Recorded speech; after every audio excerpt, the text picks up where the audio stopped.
burned out like me, man? Me? Yeah. Oh, yeah. I've been for weeks. I was supposed to go camping a month ago. It's awesome. Goddamn MBartist client. Are we rolling? Jackasses. Keep asking me for stuff.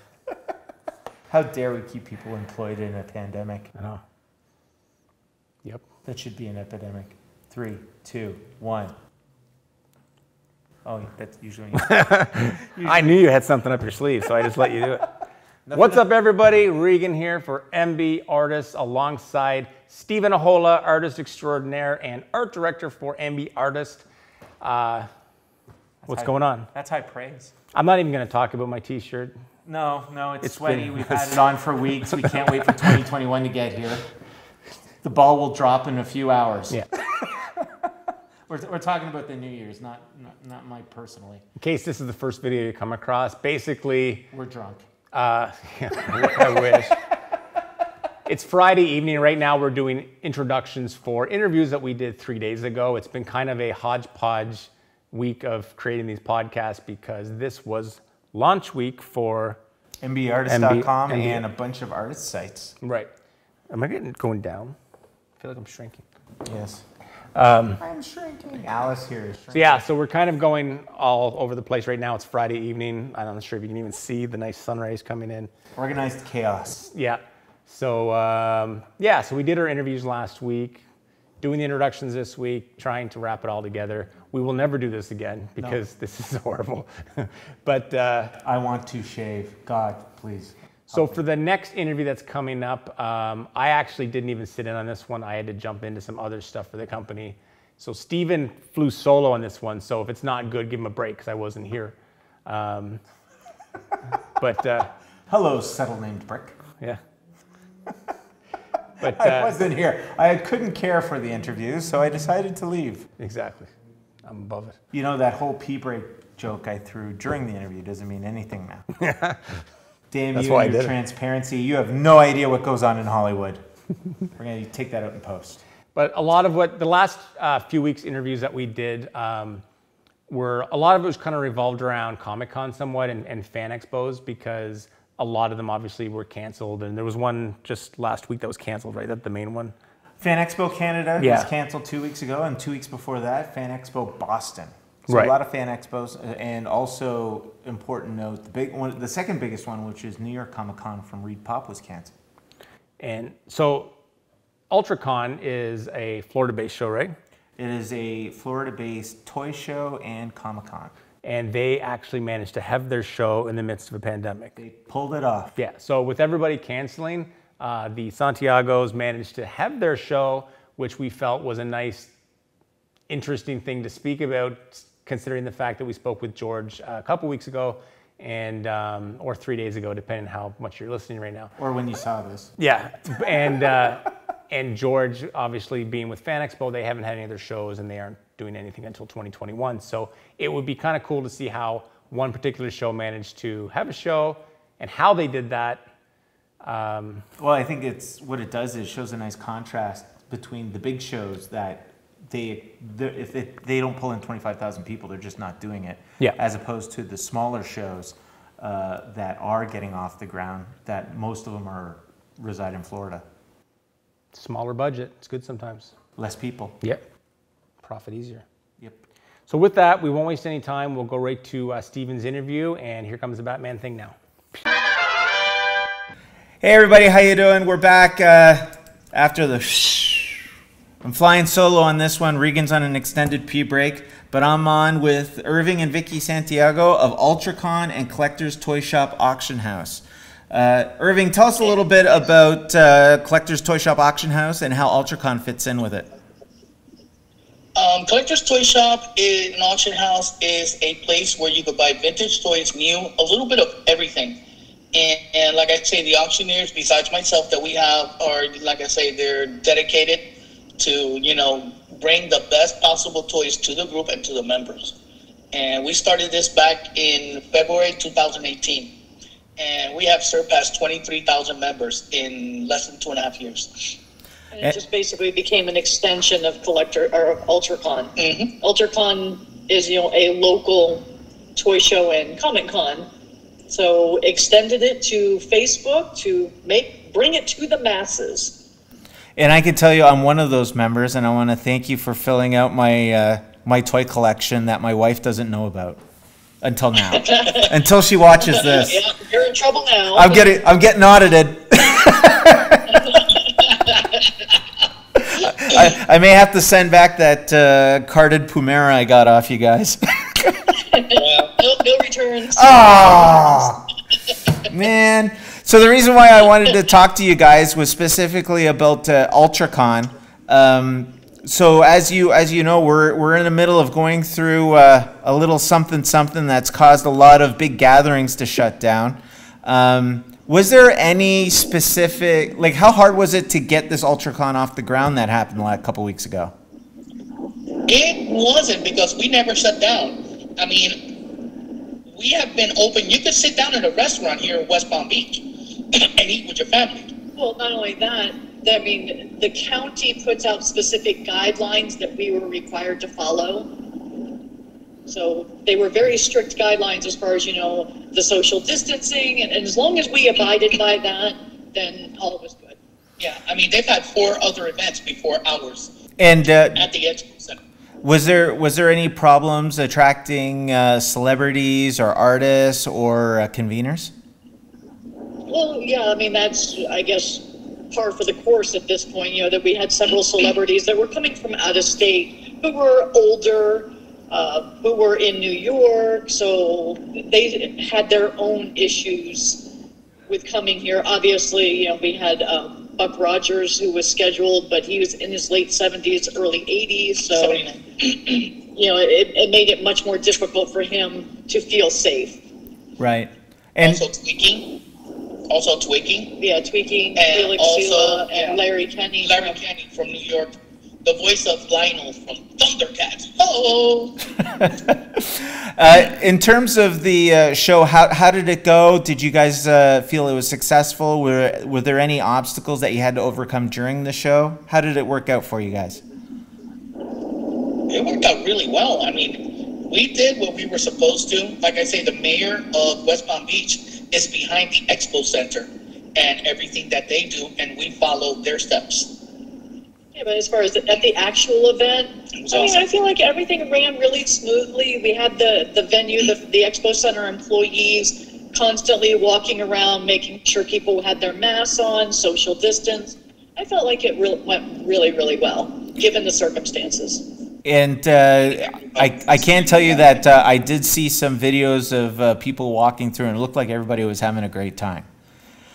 Yes. Yeah, they did. We had actually, which really surprised myself, we had the exact same turnout Sunday as we did Saturday.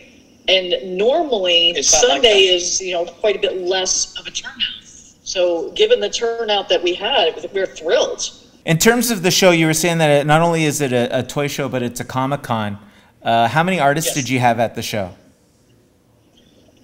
We had several. We had 7? 7 artists. Yeah, 6, 7 artists. Mm-hmm. Oh, cool. And quite a few, you know, did cancel on us because, you know, the COVID virus. A lot more people, you know, a lot of people here in the state of Florida think that Miami is the entire state, and it's not. One thing I want to make clear, when Miami, Broward, and Fort Lauderdale opened, the mayor of West Palm Beach stayed closed. To give us that extra little buffer. Exactly, several weeks. That's why we didn't spike like Miami Beach, Broward, and Fort Lauderdale. That's awesome. It sounds like you guys really ran a button-up show, and everybody had a great time. Well, we had to. I mean, this was the opening of the gates for conventions and activities back down here in South Florida, so it was very important to us to make sure that we went over and above what was required of us, just because we knew we would get some kickback on it. So if you had to give your 2 cents advice for other promoters out there wanting to get their shows off the ground for the rest of 2020, what would you say to them? Bite the bullet and just do it. I mean, you're not going to make the profits, but bite the bullet and let people get back to normal. Yeah, and do social distancing, even the booths. I mean, if you look at our video, you're going to lose, you know, well, we lost 50% of our venue Plus, you know, we lost 75% of our ticket sales. But that's why a lot of big conventions, they had to reschedule for last year because they would not be able to do that. There's no way on earth they could do that. No big event. yeah, there's no way. In terms of the celebrities, was there anybody specific you were excited to see for this year's ULTRACON? All of them. Specifically, because he was officiating her wedding, so that one was very exciting to me, and of course Flash Gordon. And also Damian Clark, the voice of the Perfect Cell. And, you know, John Swayze. Also, he's Deborah in Dragon Ball Z, and also All for One and Full Metal Alchemist. But specifically, I'm going to go with the most excited Vic. was Vic. Vic, the voice of Broly. It was awesome. That's cool.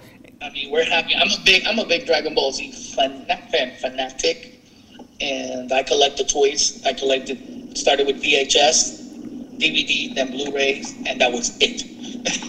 And you guys tied series. And you guys tied the knot during the show? Yeah, We did. Yes, we did. Tell me a little bit about that. I heard that you did something special. We got married. In Star Trek, which was amazing. And because Vic, if you're not familiar with him, Vic also does Star Trek Continues, which is a fan film that he basically funded, and he played Captain Kirk in it. Awesome. So having Captain Kirk marry us in Star Trek was like the biggest thing ever. Did you guys wear your ranks? Who was the captain and who was number one? Oh, he's the captain. Well, since he was the captain, he was the only ranking officer. Well, you were science. Yes, I was science. And I did communications because, you know, and I look good in red, so. So let's look forward to next year. Next year, you're going to do ULTRACON again, of course. Oh, absolutely. Do you have any dream celebrities or artists you're looking to want to get for next year? Any teases you can? I mean, I would love. I mean, just because I'm an Arnold Schwarzenegger fan, I would love to have Arnold, but he's like, Yeah, I don't think that's gonna 25,000 an hour. I think that you're definitely shooting up. An hour. In terms of the celebrity, how many years have you done ULTRACON again? Well, I've been doing conventions since 1992. I did conventions, the Super Toy Show, which was back then in the 90s. I used to do 5 shows a year back then in the 90s. And when the towers came down, that's when everything, I had a convention October of 2001. And it was canceled, unfortunately, because of the towers. Everybody was freaking out. And I came back with ULTRACON in 2012. And we've been doing ULTRACON ever since. I used to do ULTRACON 3 times a year in 2012, 13, and 14. And then we went to 2 times a year after that, then once a year. And your plans are to do once a year for 2021? Yes. Yes. Cool. Okay, so here's a question to ask you. Of all the celebrities that you've had come out, which is the one celebrity that got you excited like a 12-year-old again? Vic Mignogna, Broly. I'm a big Broly fan, Dragon Ball Z. I think for me, And Sam Jones was awesome. Flash Gordon, Sam Jones. because he's such a super nice guy. He truly is. That's awesome. He is, wow, above and beyond. And also, I wouldn't. I'm going to do some personal questions here. I want to ask you about the auction. How long have you been doing the toy auction house? Over 3 years and a few months. Before ULTRACON, I was at my 466th auction. And of course, I found you a couple months ago through Mike, who does your Sunday nights at 7 o'clock. And then I found you organically as I was trying to fulfill my Thundercat collection. Nice. But as a fellow hockey fan, we had a nice little conversation about old school hockey. Oh yeah, Old school, the 80s hockey. To me, we will never, ever, and some 90s, We'll never see that period again. Ever, ever, ever, ever, ever, ever. Favorite hockey player? Oh, God, Wayne Gretzky. Are you kidding me? There you go. No, Steve Eiserman, all the best ones, all the good guys. Oh, my God. All the Canadians? No, well, I mean, Edwards is Russian, but he was amazing. It was just a great time for people to score. A jury, what was he? Played for the Florida Panthers. My God, Paul Coffey, Messier. I mean, oh my God, the guy from the Pittsburgh Penguins. Oh my God, wait. He was right behind Wayne Gretzky, always in scoring. Mario Lemieux. Mario Lemieux. My God, they're the only two guys that have scored over 200 points. He scored 191. Wayne Gretzky was 215, 209, things like that. You know, I mean, he was up there. We get 92 goals in a season. That will never happen. Nope. Ever. And I know I could probably talk to you about 80s hockey all day, but I'll bring it back to the toys. Since I love, that's an 80s hockey that there are hockey toys. I love. There are. Yeah. In terms of the toys that you've done throughout the years, what is there any signature piece that you remember that you've had go through one of your auctions that was most bid upon? Ooh, wow, that's a tough one. Because one of the things I found, and I've been in a couple, is when you find an item that you really, really want, and you have another person that really, really wants it, it can get pretty intense. It can, yeah. Yes, it can. Yes, it can. I mean, I like I said, I've been doing this collectible toys for 46 years. God, I'm trying to think what was our most fought over item, and I can't. There's been so many. Yeah, I mean, I've had items sold for $2,000, $2,300, one item. Wow.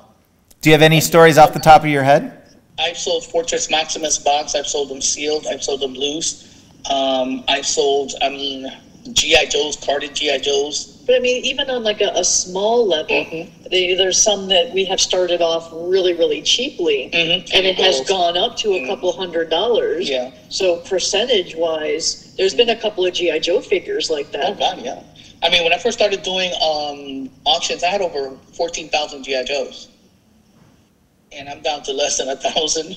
From when you started, have you found that the collectibles market increase in popularity? Have you found that? Oh God, yes. Yeah, it's been crazy. Since 2017. Oh my God, the market is bursting. Yeah. Oh my God, everybody wants to do it. We make it look very simple, you know. And like I say, I've been doing 3 auctions, 3 times a week. I mean, but I have a huge inventory, Steve. Huge. You have no idea. I mean, there's stuff that you have not even seen. If you look at the pictures of the convention of my setup, it'll give you an idea.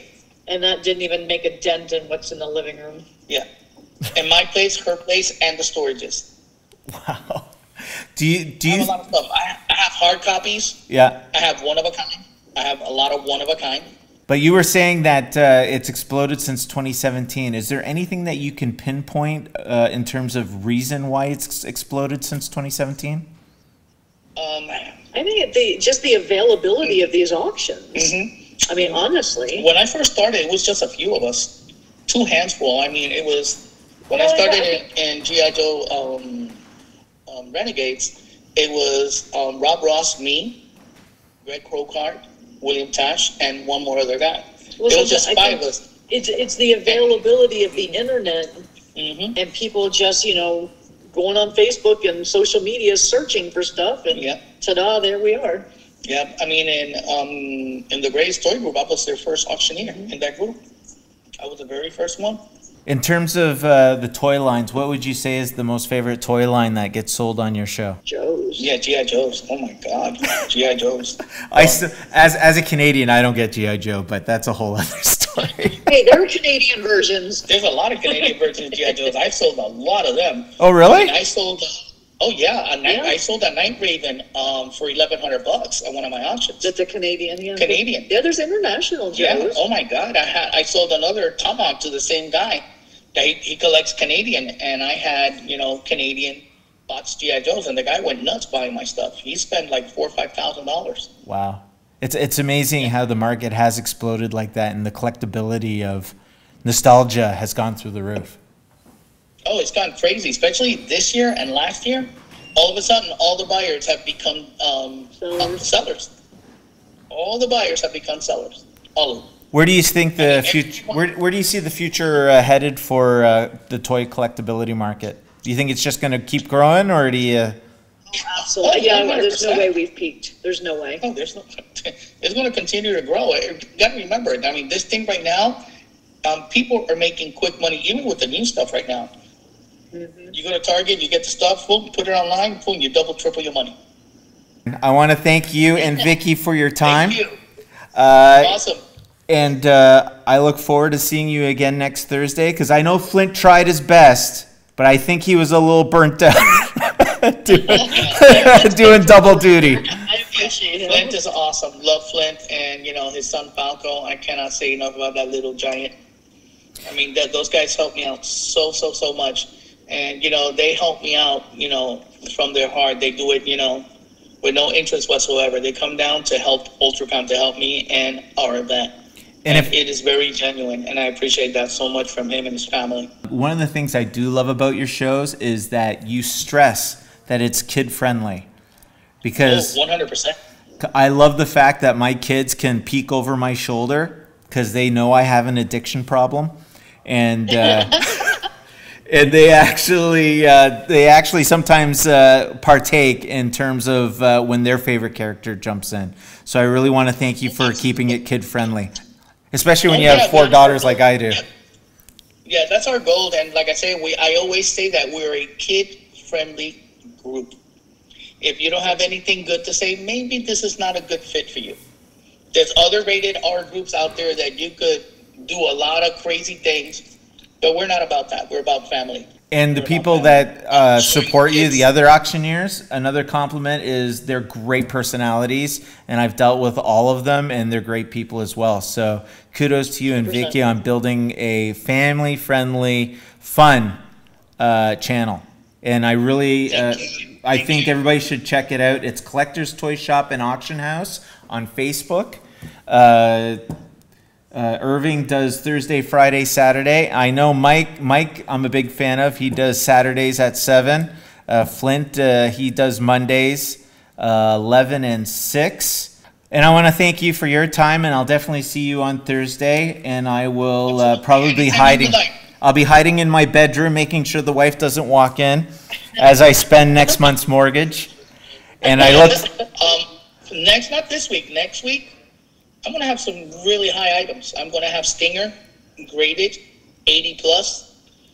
I'm going to have... Steve's like, oh, man. Okay, going to have a graded Driller, also 80 plus. Oh. All right, here you go. Just run it. Here you go. Here's the number. Oh, yeah. I mean, these are really nice. I mean, they're loose, but it's very hard to find a Stinger. I mean, I saw a Stinger sell for $900 loose. Wow. Complete. Yeah. On one of those places. That's awesome. Well, I want to thank you again, guys, and for your time and sharing with us. And I look forward to hearing about ULTRACON 2021. Hopefully the border will open so I can come down personally and meet you guys in person. Yeah, no kidding. Can I tell you the date already? Go ahead. It's going to be August 28th and 29th at the Expo Center, West Palm Beach. It is confirmed. Start saving your pennies now. Start saving your money now. It is confirmed. I have more pennies to save because I'm in Canadian dollars, so that could be an issue. That's true. That's true.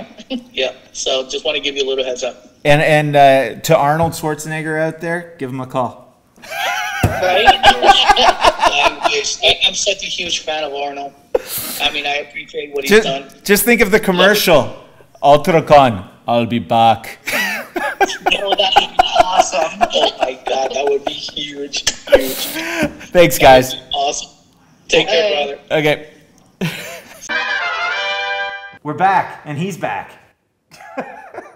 The show was falling apart without me, so I had to come back. This is what happens when you have little to no budget or time. That's fine. Yeah, it's YouTube. 50, 60 people. That'll be like an 8,000% markup on.